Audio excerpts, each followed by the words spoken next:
இந்த மகாலய பட்சத்தை பற்றி நிறைய நான் பேசிட்டு வரேன். இந்த 15 தினங்கள் முன்னோர் வழிபாட்டுக்கு 6 சேத்திரங்களும் காசிக்கு நிகரான சேத்திரம் என்று சிவபோரச்சாரத்தில் குறிஞான சம்பந்தர் குறிப்பிட்டிருக்கார். சென்னையிலே ஒரு காசி இருக்குதுங்க. சென்னையிலே அற்புதமான ஒரு காசி சேத்திரம் இருக்குது. இந்த ஆலயத்தில் இந்த மகாலய பட்சம் வர்றதுனால அவங்க கேட்டதுனால ஏன்னா நீங்கள் எல்லோரும் அந்த ஆலயத்துக்கு போய் உங்கள் முன்னோர்கள் நினச்சி எள்ளு வாங்கி கொடுங்க. அந்த எள்ளை சுவாமிக்கே அபிஷேகம் பண்ணுவாங்க. எந்த ஆலயத்துக்கு வேணாலும் போங்க உலகத்தில், எள்ளை கொண்டு போய் கொடுத்தீங்கன்னா அங்கே அபிஷேகம் பண்ணுவாங்க, கண்டிப்பாக பண்ண மாட்டாங்க. ஆனால் இந்த ஆலயத்தில் கொண்டு போய் கொடுங்க. உங்கள் முன்னோர்கள் நேரடியாக இறைவனை இரண்டரை கலப்பதை நீங்களே கண்டு களித்து உணர்ந்து ஆனந்தம் அடைவீர்கள். ஆன்மீக பரிகார நேயர்கள் அனைவருக்கும் அன்பான வணக்கங்கள். இன்னைக்கு நம்ம ஜோதிடர் பழனிமுருகன் ஐயா அவர்களை தான் சந்திக்க வந்திருக்கோம். வணக்கம் ஐயா. வணக்கம்மா. ஐயா, நீங்கள் நிறைய நல்ல தகவல் கொடுத்துட்டு வரீங்க. இப்போ மாகாளய பட்சம் இந்த புரட்டாசி மாசத்துல ஆரம்பிச்சு போயிட்டு இருக்கு இல்லையா? இந்த மாகாளய பட்சத்துல காசிக்கு செல்ல முடியாதவர்கள் எத்தனையோ பேர் இருப்பாங்க. காசிக்கு நிகரான ஆலயம் தமிழ்நாட்டில் இல்லை நம்ம சென்னையில் ஏதாவது இருக்கா? அருமையான ஒரு கேள்வியை கேட்டீங்க. இந்த மகாலய பட்சத்தை பற்றி நிறைய நான் பேசிட்டு வரேன். இந்த 15 தினங்கள் முன்னோர் வழிபாட்டுக்கு நீத்தார் கடனை நீங்கள் தீர்ப்பதற்கு சரியான காலகட்டம். வருடத்தில் 15 நாட்கள் இறைவன் நமக்காக கொடுத்தது, முன்னோர்கள் நமக்காக கொடுத்தது, தென்புலத்தார் நமக்காக கொடுத்தது. இந்த 15 தினங்களும் நீங்கள் முன்னோர் வழிபாடு செய்து வணங்கி வந்தால் உங்கள் இல்லத்தில் செல்வமும் செழிப்பும் நிறைந்து இருக்கும், மங்களம் உண்டாகும், மகிழ்ச்சி உண்டாகும். இப்போ காசிக்கு போனால் மோட்சம் என்று சொல்வார்கள். ஏன்னா புண்ணிய சேத்திரமாக கருதப்படுவது வாரணாசி என்ற காசி.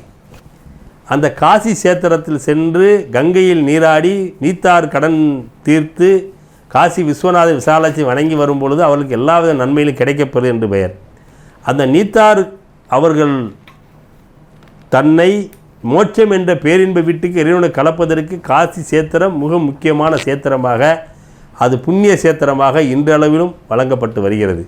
அந்த காசிக்கு நிகரான சேத்திரம் தென் தமிழகத்தில் சிறுவாஞ்சியம், திருச்சாயாவானம், திருவையாறு, உத்தர மாயூரம், திருவெண்காடு, திருவிடைமருதூர் என்ற 6 சேத்திரங்களும் காசிக்கு நிகரான சேத்திரம் என்று சிவபோரச்சாரத்தில் குறிஞான சம்பந்தர் குறிப்பிட்டிருக்கார். திருச்சாயாவனம், திருவையாறு, சிறுவாஞ்சியம், திருவெண்காடு, திருவிடைமருதூர், உத்தர மாயூரம் இந்த 6 புண்ணிய சேத்திரங்கள் காசிக்கு நிகரானது என்று இங்கு எல்லாம் சென்று பிதிர்க்கடன் கொடுக்கலாம், நீத்தார் கடனை நீங்கள் தீர்த்து விடலாம். இங்கெல்லாம் சென்று வணங்கி வந்தால் நிச்சயமாக உங்கள் அந்த முன்னோர்கள் இறைவனுடன் இரண்டர கலந்து முக்தி என்ற மோட்ச நிலை அடைந்து அந்த ஆன்மாக்கள் நல்ல ஒரு இடத்தில் அமையப்பெற்று புண்ணியலோகம் சென்று புண்ணியலோகத்திலிருந்து உங்களுக்கெல்லாம் அருள்மலையை பொழிய காத்திருப்பார்கள், அருள்மலையை பொழிந்து கொண்டிருப்பார்கள். இது ஆனாலும் அவர் கேட்ட மாதிரி உங்களுக்கு ஒரு முக்கியமான ஒரு விஷயம் சொல்கிறேன். சென்னையிலே ஒரு காசி இருக்குதுங்க. சென்னையிலே அற்புதமான ஒரு காசி சேத்திரம் இருக்குது.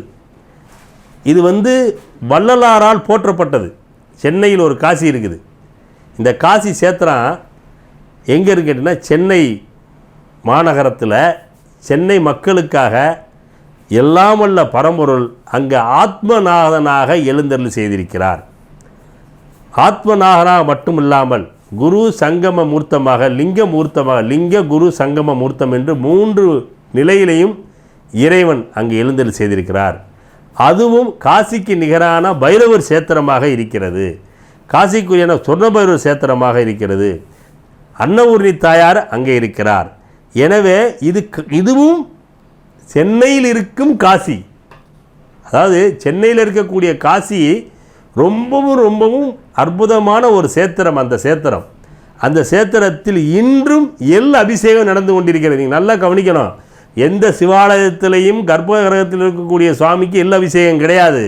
ஆனால் அந்த ஆலயத்தில் மாத்திரம் எள் அபிஷேகம் இன்று நடந்து கொண்டிருக்கு. நீங்கள் உங்கள் முன்னோரை நினச்சி எள்ளும் தண்ணியும் கொடுக்குறீங்களே, அந்த எள்ளும் தண்ணியும் போய் தண்ணியில் விட்றீங்க, நிலத்தில் விட்றீங்க, இதில் விட்றீங்க. ஆனால் உங்கள் முன்னோரை நினச்சி எள்ளு வாங்கி வச்சு அங்கே தண்ணி எடுத்து வச்சு எங்கள் முன்னோர்கள் நினச்சி நீங்கள் கொடுத்தீங்கன்னா அந்த எள்ளை நேராக சென்று கர்ப்பகிரகத்தில் இருக்கக்கூடிய இறைவனுக்கு அபிஷேகம் செய்து உங்கள் முன்னோர்களை நேரடியாக இறைவனோடு சேர்த்து விடுவார்கள், சமர்ப்பித்து விடுவார்கள்.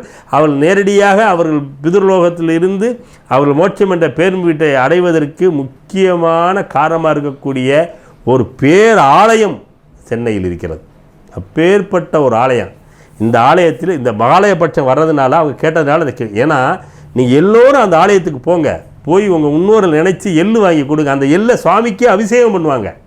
அதுதான் அது அதிசயம். நீங்கள் உலகத்தில் எந்த கோயிலுக்கு போனாலும் எள்ளில் சுவாமிக்கு அபிஷேகம் கிடையாது.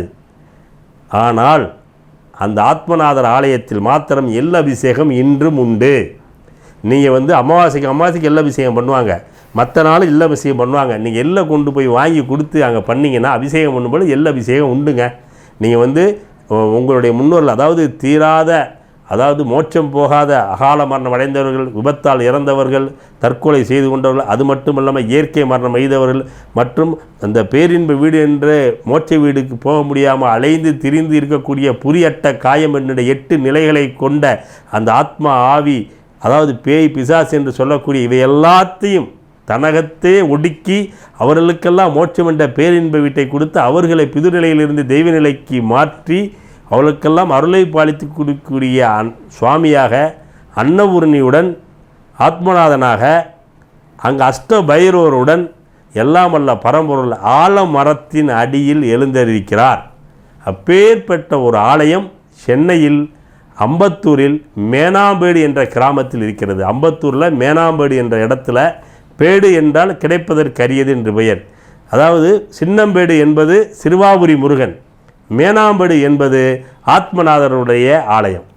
அப்போ இந்த மேனாம்பேடு என்ற ஒரு ஆலயத்தில் ஆத்மநாதனாக அஷ்ட பைரவருடன் அன்னபூர்ணி தாயாருடன் சொர்ண ஆகாசன பைரவருடன் எழுந்தருள் செய்து இந்த உயிர்களுக்கு மோட்சம் என்ற பேரின்பு வீடை தந்து குரு சங்கம மூர்த்தமாக நின்று ஜீவஜோதியாக இருந்து அனைத்து செல்வங்களையும் தந்து கொண்டிருக்கிற ஒரு பேர் ஆலயம் சென்னையில் அம்பத்தூரில் மேனாம்பேடு என்ற கிராமத்தில் இருக்கிறது. நீங்கள் சென்று இந்த மகாலயபட்சம் மட்டுமல்ல, எப்பொழுதெல்லாம் நீங்கள் நீத்தார் கடன் செய்ய வேண்டிய அப்பொழுதெல்லாம் அந்த ஆலயத்தில் சென்று வணங்கி வாருங்கள். எல்லா விதமான நன்மையும் பெற்று நீங்கள் வாழ்வில் வளமுடன் நலமுடன் விளங்குவீர்கள். ஏன்னா இந்த ஆலயத்துடைய சிறப்பே எள் அபிஷேகம் தான். கர்ப்பகிரகத்தில் உள்ள நீங்கள் எள்ளை கொண்டு போய் உலகத்தில் எந்த சுவாமி கோயிலுக்காவது கர்ப்பகிரகத்தில் எள்ளை அபிஷேகம் பண்ண சொல்லுங்கள். அவங்க செஞ்சிட்டாங்கன்னா விட்டுங்க. இந்த ஆலயத்தில் இன்றைக்கும் செய்கிறாங்க. இன்றைக்கி போங்க, கர்ப்பகிரகத்தில் இருக்கிற சுவாமிக்கு எள்ளினால் அபிஷேகம் செய்து அந்த முன்னோர்களையும் பிதர்களையும் நேரடியாக ஆத்மநாதர் தன்னுடன் இணைத்து கொள்ளக்கூடிய ஒரு பேராலயம் இந்த ஒரு ஆலயம்தான். நீங்கள் எந்த ஆலயத்துக்கு வேணாலும் போங்க, உலகத்தில் எள்ளை கொண்டு போய் கொடுத்தீங்கன்னா அங்கே அபிஷேகம் பண்ணாலும் கண்டிப்பாக பண்ண மாட்டாங்க. ஆனால் இந்த ஆலயத்தில் கொண்டு போய் கொடுங்க, உங்கள் முன்னோர்கள் நேரடியாக இறைவனை இரண்டரை கலப்பதை நீங்களே கண்டு களித்து உணர்ந்து ஆனந்தம் அடைவீர்கள். அப்பேற்பட்ட பேரானந்த பெருநிலை அடையக்கூடிய மிகப்பெரிய ஆலயம் தென்னகத்தின் காசி, சென்னையின் காசி, தென் மக்களுக்காக வந்த காசி விஸ்வநாதர் என்று சொல்லக்கூடிய இறைவன் அங்கே ஆத்மநாதன் அமர்ந்து கைலை காசிக்கு போக முடியாத மக்கள் அனைவரும் இந்த தென்னகத்தின் காசியாக இருக்கக்கூடிய சென்னையின் காசியாக இருக்கக்கூடிய மேனாம்பேடு இருக்கக்கூடிய அம்பத்தூர் நகரத்தில் இருக்கக்கூடிய இந்த ஆலயத்தில் இருக்கிற ஆத்மநாதரை வணங்கி வழிபாடு செய்து வந்தால் நிச்சயமாக பேரின்ப வீடு கிடைக்கும், பொருளாதார உயர்வும், வாழ்வு நலம் பெறும், மலம் பெறும், மங்களம் உண்டாகும். வாழ்க வளமுடன். ரொம்ப சிறப்பாக சொன்னீங்க. இந்த மாகாளய பட்சத்தில் தென்னகத்து காசி, அதுவும் சென்னையில் இருக்கக்கூடிய காசி விஸ்வநாதரையே தரிசனம் செய்த பலன் கொடுக்கக்கூடிய ஒரு அற்புதமான ஆலயத்தை பற்றி இன்றைக்கி நீங்கள் சொன்னதற்கு மிகவும் நன்றிங்க ஐயா. வணக்கம்.